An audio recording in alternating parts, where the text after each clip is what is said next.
Kër Ndungu xam nga ko. mooy gën a laaj ci Kër Ndungu. waaw. xaaral ma jox la Cheikh xaaral ma jox la Cheikh mu expliqué Cheikh. waaw waaw. ay 11h rek. non ak saret lañ dugg. lan mooy tabax fii. àll bi lay def.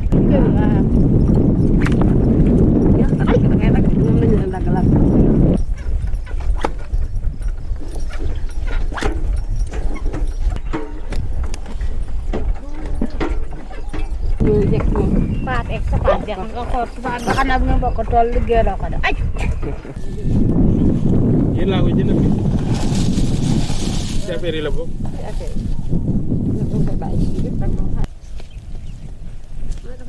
ay liggéey leen ba man tol ay man liggéey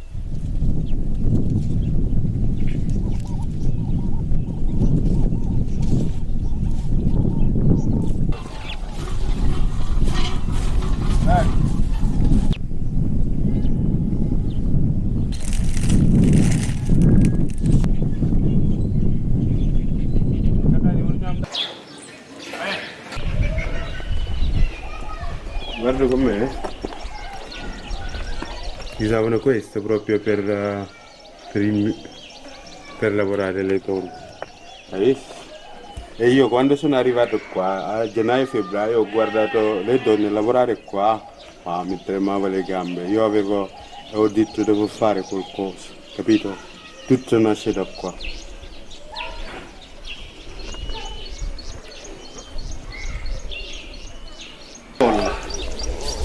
ñaari tool benn tool bi élèves yi maanaam élèves yi nekk fii nii ñoom ñoo koy gérer tool bu ndaw. dañ siy jaaxal day dem parce que ma yokk si benn at.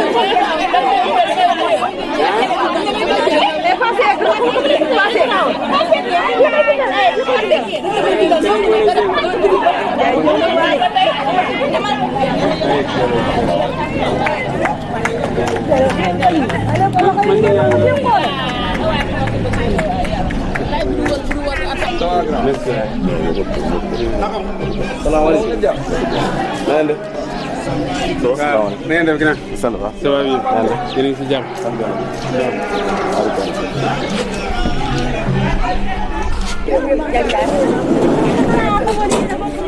na ñëpp ñëw.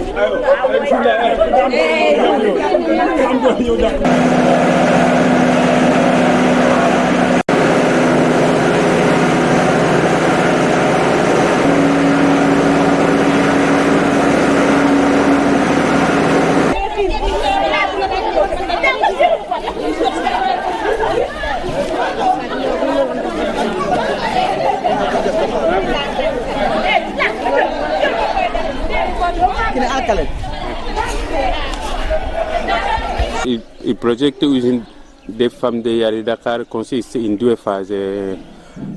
Una prima fase è di fare trasformazione cereale usando questa macchinari qua. Questo è l'edificio che abbiamo realizzato con i macchinari dentro per fare trasformazione cereale. Per esempio il miglio lo trasformiamo in couscous e mettiamo dentro pacchetti per fare la commercializzazione.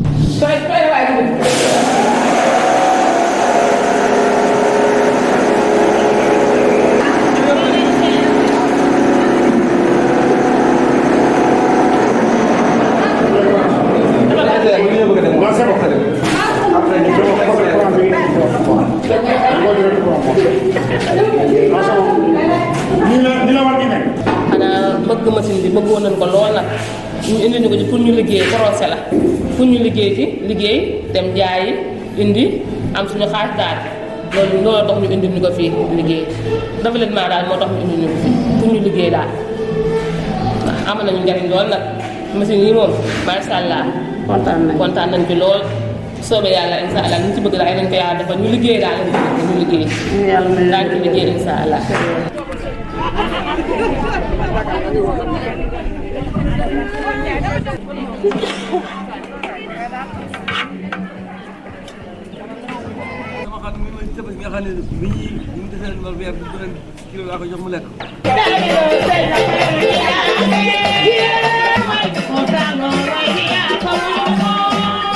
yéen noonu. côté bi mooy dem ci journal yi. waaw. ci journal yi tubaab yi ngeen jëm de.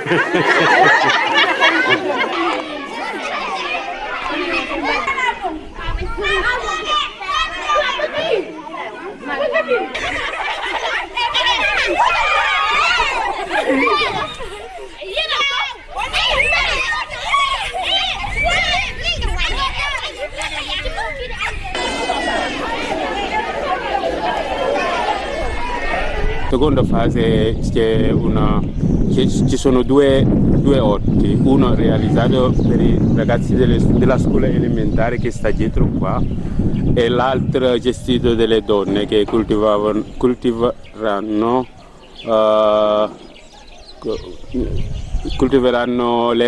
la roba che usano per cucinare ogni giorno. Invece di andarle a comprare o non sanno nemmeno dove vengono, Slow Food, che è partner del progetto, realizzerà due orti per il villaggio. Entrambi in parallelo a un orto che si realizzerà a Torre Annunziata, a Scuola Leopardi di Torre Annunziata.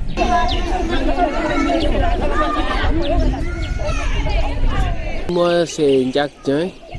Je suis le coordinateur du projet Usine des femmes de Yaya Dakar.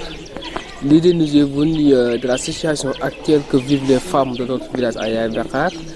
On a constaté que depuis fort bien longtemps, il y a le changement climatique et aussi la désertification des sols. Donc, ce qui a entraîné une faible taux de productivité des céréales et des légumineuses ici à Yaya Dakar. Donc, on s'est dit avec Ndemba, pourquoi pas essayer de mettre en place un projet qui va non seulement alléger les travaux des femmes, mais leur donner une certaine perspective, une certaine alternative pour qu'ils puissent s'occuper davantage, avoir des préoccupations et gagner de l'argent. Donc c'est ça, c'est comme ça qu'est né le projet Usine des femmes de Yaya Dakar. J'ai rédigé le projet et je l'ai envoyé à Ndemba. Il l'a transmis à l'association Ubuntu qui l'a un peu traduit en Italie pour le déposer à l'OIM avec une certaine rectification pour que le projet puisse être retenu pour l'OIM. Puis on a tout fait, on a déjà acheté les machines et les installé ici même à Yaya Dakar. Actuellement, on est dans la phase active pour commencer à travailler avec les femmes. Moi, je suis le formateur des femmes, donc je vais m'en charger de les former en les initiant à la transformation des céréales et aussi en leur donnant des bonnes pratiques d'hygiène et aussi le système ACCB pour que les produits aient un produit de qualité accessible à tous au Sénégal et sur le plan international. Donc actuellement on est à cette phase, mais le problème est qu'aujourd'hui les femmes sont un peu préoccupées dans leur champ, donc on les laisse un peu de temps, 1 mois 15 jours pour qu'ils puissent prendre du temps, finir dans les travaux sans perdre, pour qu'au retour, ce qu'ils faisaient actuellement, c'est-à-dire que nous n'avons pas des préoccupations.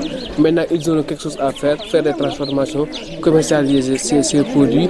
Et aussi avec le champ, avec Slow Food, Visovio, pendant la saison sèche, ils vont faire du maraîchage, donc produire des fruits et des légumes, pour qu'au moins ils puissent avoir des activités pendant la saison des jeunes.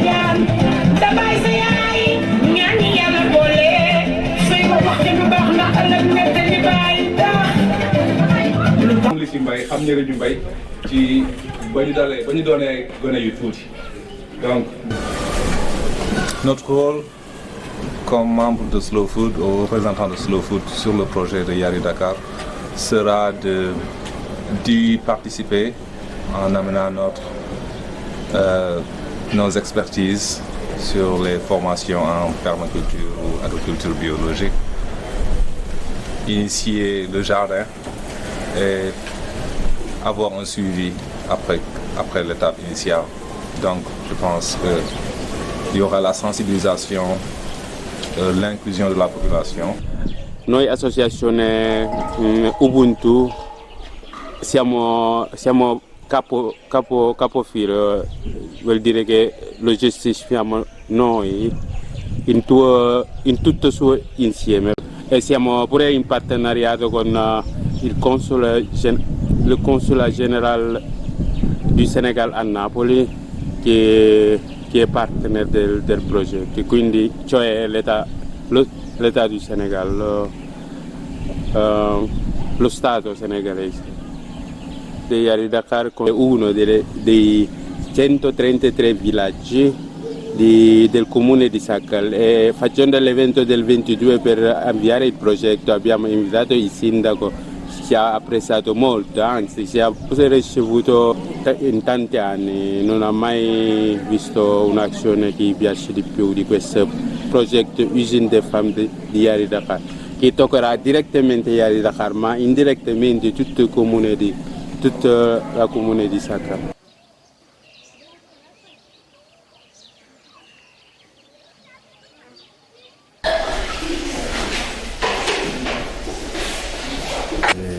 C'est un métier très noble et un métier très intéressant. Parce que éduquer les enfants, instruire une population, c'est une bonne chose, quoi. nekk directeur école bi la école bi ñu waay jot. moo nekk directeur mais bu ñu waajoon ci école bi ñu waay jot mën na.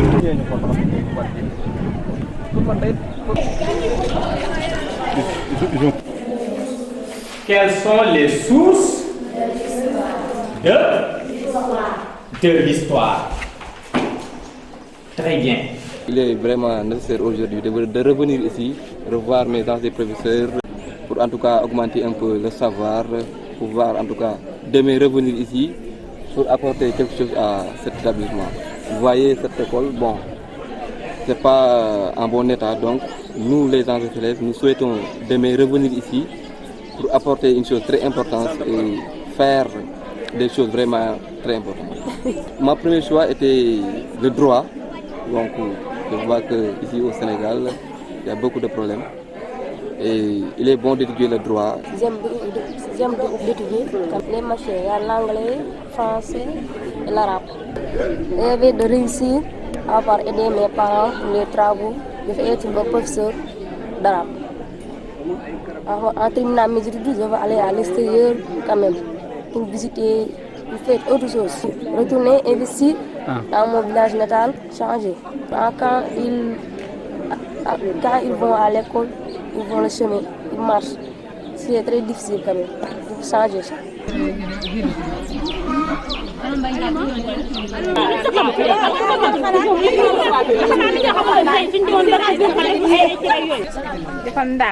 Adama Sarr Adama Sarr Jam Ndiaye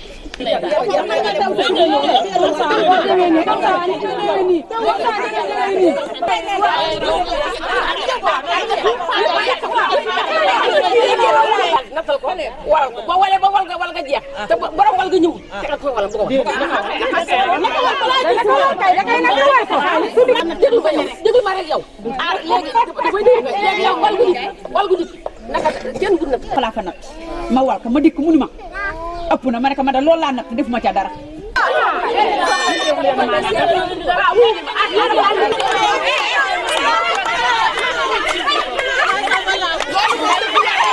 C'est les femmes qui organisaient. On divisait la caisse, chaque femme prenait ton argent. On fait le commerce entre nous.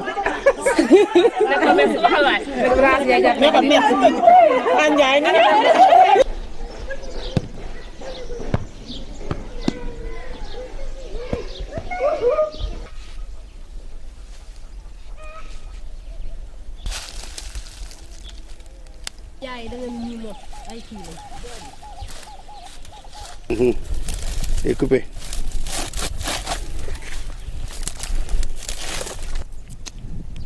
Les paysans qui ont coupé le niébé, après, il a nettoyé, il a fait des acres parce que les machines de transformation céréales. Parce que là, chaque soir et chaque matin, les enfants de village ils mettent ici pour faire une sportif de football quoi. Mais les femmes là-bas, tu as fait les handball quoi, handball là-bas. Mais tu n'es pas bon quoi.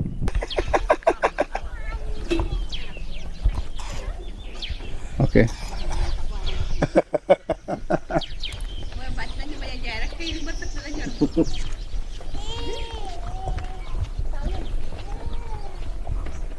Là-bas, c'est autrement maison.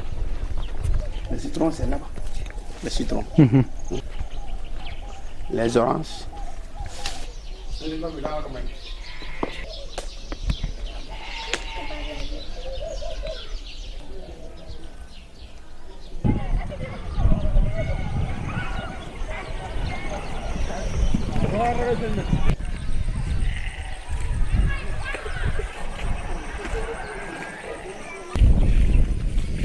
le nom du ISAC, quoi.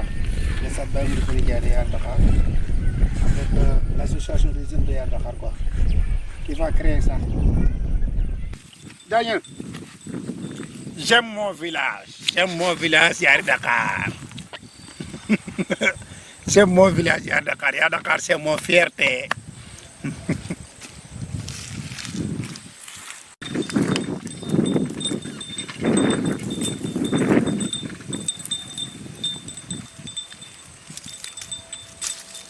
Là, le yobal.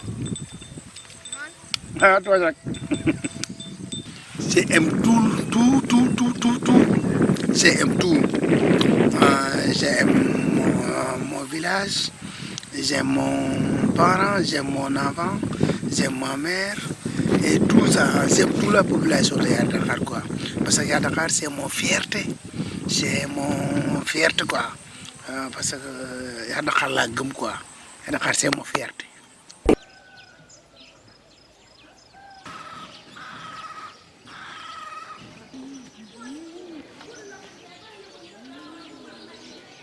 Bàyyi yanu bi voilà.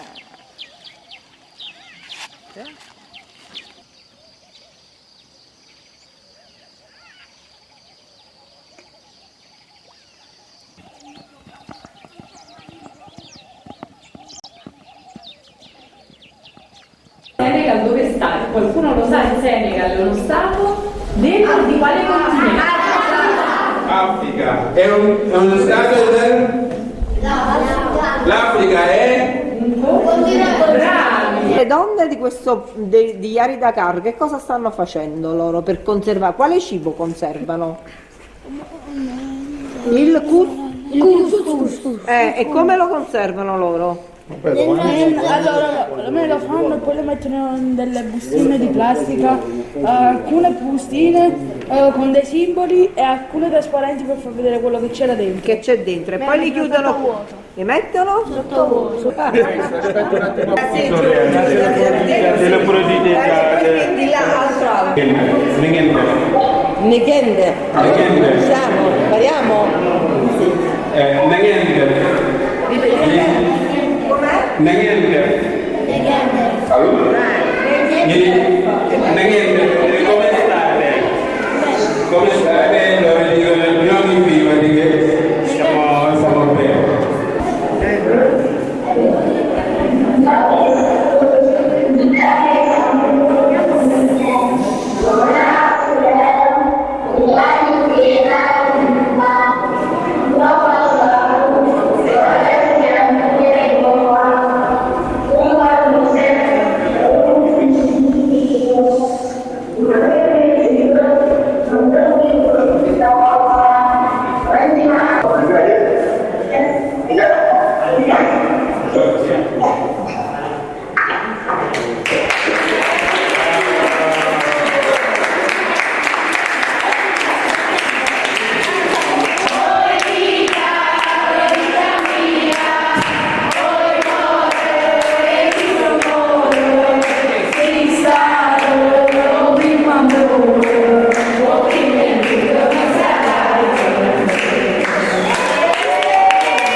Iya mà chạy ra cửa.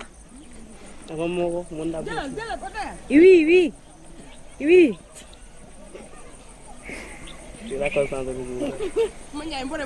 Mana yang pin di? Boleh sekarang di.